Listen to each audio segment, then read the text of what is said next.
Hello and welcome to a shorter episode of my Kerbal Space Program NASA series. I'm basically just burning off some old footage here, just to get everything caught up. After I finished this flight, I switched over to recording in 60 frames a second. I don't think it's going to make too much of a huge difference, but lightworks really doesn't like having different frame rates in the same video. So I'm burning off the 30 frames a second, going to start compiling everything in 60 frames a second. Also, haven't had a whole lot of time to play lately. Last week was finals week, so a lot of homework caught up there. Just doing a quick drive back to base, almost rolling it onto its nose. It's another adjustment I'll be making to my rovers in the future. I'm going to disable the brakes on the front, and I actually, I've already redesigned it and tested it, and I've got some footage of it. I've already made a better Duna rover. It's 6-wheel drive, and I only have the middle brakes engaged. So the front and rear wheels will keep it from torquing over, because the brakes on these things have a lot of stopping power. So I think Formula One cars would be envious of how quickly these things can stop themselves.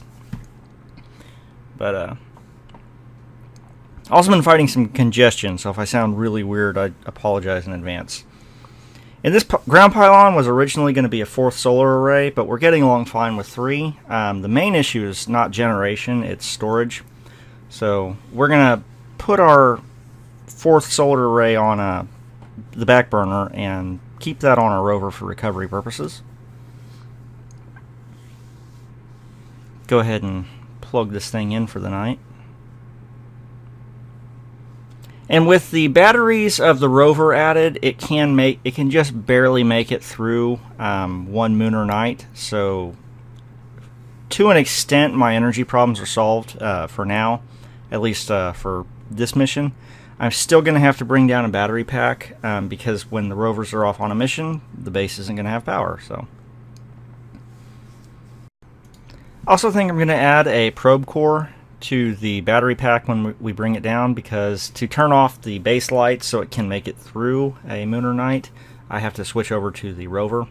If the sky crane were plugged in, then I'd be able to obviously change that just by controlling the base. But the sky crane's not always going to be there, so it'd be kind of nice to just have a automated control system on board at all times.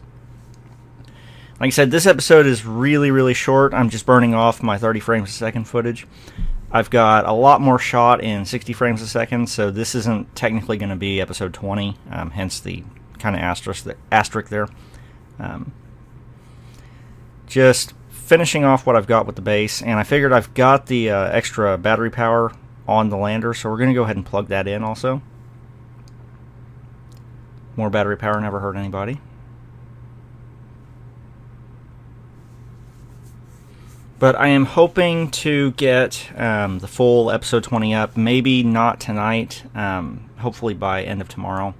So this is just a quick little catch-up showing how things are progressing at the base, and we'll be off to more shuttle launches and lunar resupply bases once we get back to episode 20 proper. Thanks for watching, and stay tuned.